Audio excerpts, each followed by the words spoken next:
Yung PDR instrument ang in-approve nyo. Pero yung pagbili ng banyaga ng foreign national ay wala kayong alam.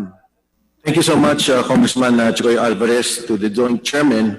Before I begin my submission, I'd just like to ask Attorney Del Castillo, is the ABS-CBN Broadcasting Corporation listed in the US Stock Exchange, London Stock Exchange, or any foreign exchange?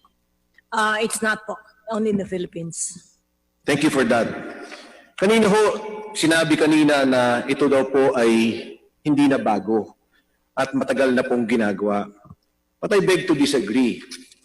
Ito po ang kaunahang ginawa, ang Philippine Depository Receipt. Ito lang po ay unique sa ating bansa. Sa kadahilanan po ang ADR or American Depository Receipts o Global Depository Receipts, may German Depository Receipts. Bago nyo po gawin yan, pupunta ka sa New York or sa Amerika. Ipapalista mo ang iyong korporasyon. Merong mga rekisito po yan.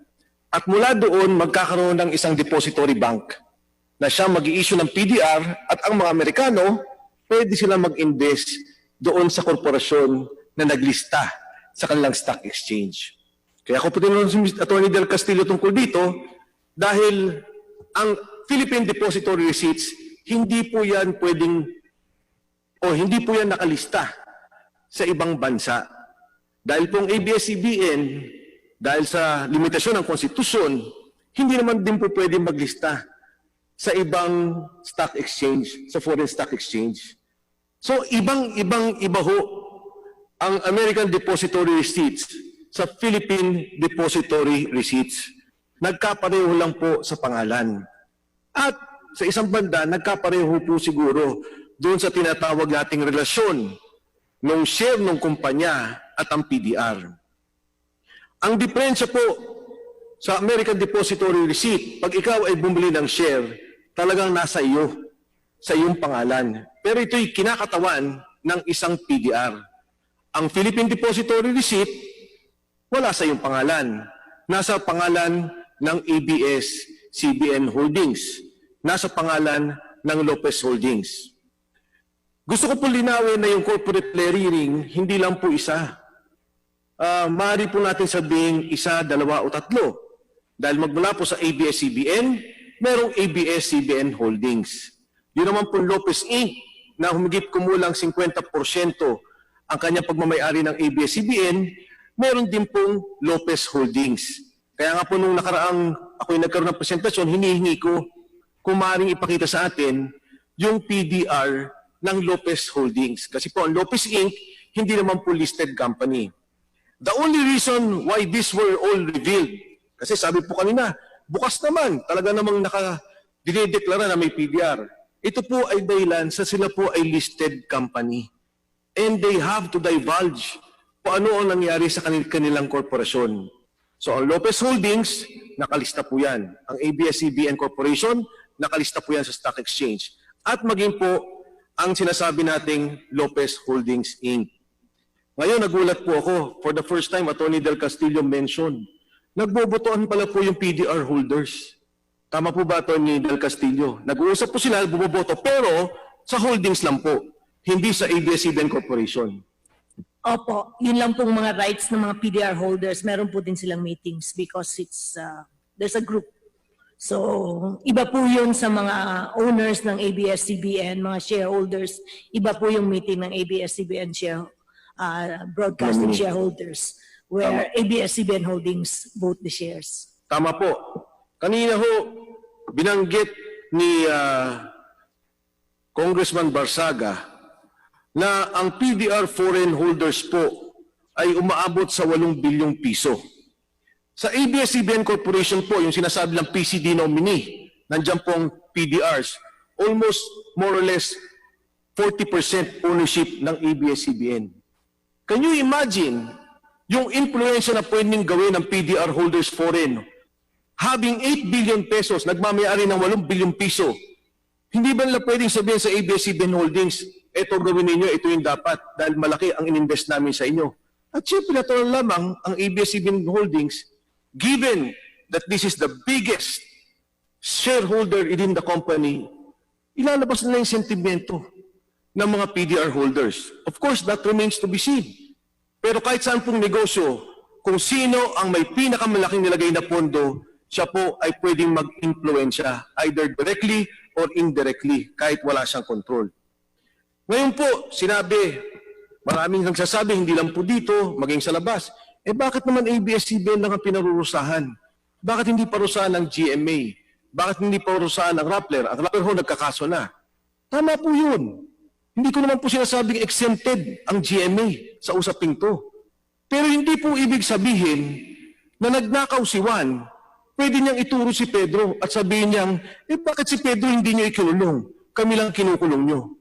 Malayo po sa usapin. Pag may kalaban, may kasalanan, at mayroong violation na sa ligang batas, kailangan po nating tingnan yan. And I'm very happy that some of our colleagues would like to look into GMA. I agree. But let's not be diverted from the issue. Ang issue po dito, was there a violation of ABS-CBN of our Constitution? Noon pa lang pong 1994, nagkaroon na po ng issuance ang ating pong foreign investment negative list. Kasi sinasabi, investment to, hindi naman shareholder. Number 1 po dyan, ang nakalagay, there shall be no foreign equity pursuant to Article 16, Section 11 of the Constitution and Presidential Memorandum dated May 5, 1994. Mass media is the very first on the negative list, the most important, and it must be 0% foreign and 100% Filipino. Paulit-ulit na po sinabi, yung share na yan may katumbas na isang common share. Kung ang ABS-CBN po ay 1 billion worth at 300 milyon ang nilagay natin para sa PDR, 300 milyon din po na pag-aari o share ng ABS-CBN Corporation ang tinatabi at binabangga dito. Kung ano ang kita ng 30% yun, pupunta sa PDR holders. Pag ibinenta ang PDR na yun, ang binibenta rin niya ang common share. Attorney Del Castillo, if I am now a Filipino and I buy the PDR owned by a foreigner, can that be translated to a common share if I want to and say, I don't want a PDR anymore, but 10 million common shares, which is equivalent to 10 million PDRs. Is that possible? That's possible po. He can exercise the rights granted under the PDR to convert the PDRs into common shares. So exactly my point, Mr. Chair. The ownership of a PDR is an ownership of the common share. Itinago lang po. Excuse me, attorney, forgive me for this, pero itinago lang po yung pagmamay-ari. For example, and if I may ask Attorney Del Castillo this, bawal po mag-ari ang banyaga ng lupa, di po ba, na Pilipino? Apo. At kung ako po ikukuha ng isang Pilipino at sabihin kong ilagay mo sa iyong pangalan at yung renta dyan, ibigay mo sa akin, may balato ka na lang, iyon po yung pinagbabawal. Opo, pero magkaiba po yun. Kasi Opo. At kung sakali pong ibenta yung lupa at sinabi kong akin na yung pera, ibibigay ko rin sa iyo yung bigyan kitang balato, pero sa akin yung kita, yun din po ay pinagbabawal kung ako'y banyaga. opo. So, of course, si Atty. Del Castillo will have their chance in court when this will be discussed. Pero sa akin lang pong interpretasyon, ganun po ang nangyari sa PDR. It represents a dummy. Yung pong dummy is the paper, which is the PDR. Sa atin po ngayon, marami po ang mga kasama natin na naniniwala na dapat ang ating lupa ay pag-aari ng Pilipino, wag dapat buksan ang ekonomiya. For that matter, Mr. Chairman, I would like the Constitution to be amended. No, I would like that there would be a more liberal investment coming in from foreign investors. But as it is, sa ngayon po, wala tayong magagawa. Iyon ang ating saligang batas. Isipin niyo po, kung lahat pala ng lupa sa ating bansa, lahat ng magsasaka, ginawa ko yung lupa, lagyan ko ng PDR, wala sa pangalan mo. Nandun pa rin kay Juan de la Cruz, pero may PDR. Ang kita, sa'yo. Pag binenta yung lupa, sa'yo. kawawa naman po yung mga Pilipino. Kawawa naman yung ating mga magsasaka.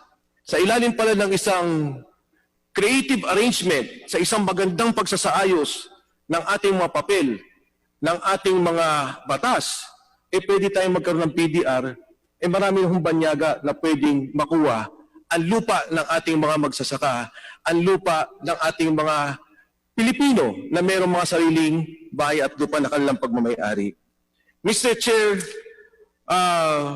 sinabi po nila, at ito yung napakagandang punto, inapprove po kami ng SEC, inapprove kami ng PSE.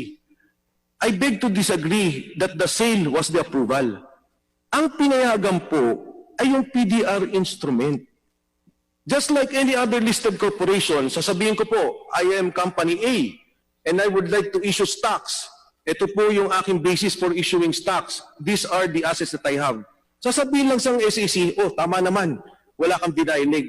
Sasabihin ng Philippine Stock Exchange, oh yes, okay, you can issue that out. Pero yung bibili ng banyaga, walang alam ang SEC doon. Andito po ba ang SEC? Is the Commissioner Ramatong here? They're in Zoom. Yes, Commissioner Ramatong, tama po ba ako? Yung PDR instrument ang inapprove nyo. Pero yung pagbili ng banyaga ng foreign national ay wala kayong alam. SEC.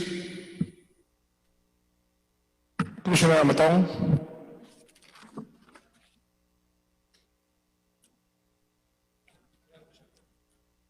Well, the reason, Mr. Chair, ito na po. Sorry. Good afternoon, Honorable Congressman Defensor. Yes, I am representing the SEC this afternoon. That is correct, Mr. Chair. Kaya ako po binanggit yan. Naawa na rin ako sa SEC, bugbog na. Sabi pa ho nung abogado ng ABS-CBN, pag kami nagkamali, SEC may problema dahil siya nag-approve. Hindi po. Walang kinalaman ang SEC sa pagbenta sa banyaga. Ang pinag-aprubahan nila ay yung PDR instrument, just as any shares sold to the market are approved by the SEC, but they do not know whether or not criminal elements, terrorist groups are buying the shares. Wala hong alam ang Securities and Exchange Commission doon sa usaping yun. Tama po ba, SEC? That's correct, Mr. Chair. Mr. Chair, just to be fair, I see Ms. Attorney Del Castillo raising her hand. Maybe she can say something. Your Honor, when we applied for registration of the PDRs with the SEC and the listing with the Philippine Stock Exchange, we had fully disclosed po that the PDRs can be sold to anyone regardless of nationality. Nakalagay po yan sa prospectus at lahat po ng disclosures na isinibiti namin sa Stock Exchange at saka sa Securities and Exchange Commission. Wala pong itinago dyan. Hindi po nila alam ang pangalan ng mga taong bumili, pero alam po nila ang terms and conditions of the PDRs na wala pong restriction in terms of nationality. Would SEC like to reply? Yes, Mr. Chair. I would like to emphasize that when the PDRs were presented to us and we issued an action on the same, the term that was used was it was rendered operative. The documents that were issued by SEC did not use the word approved.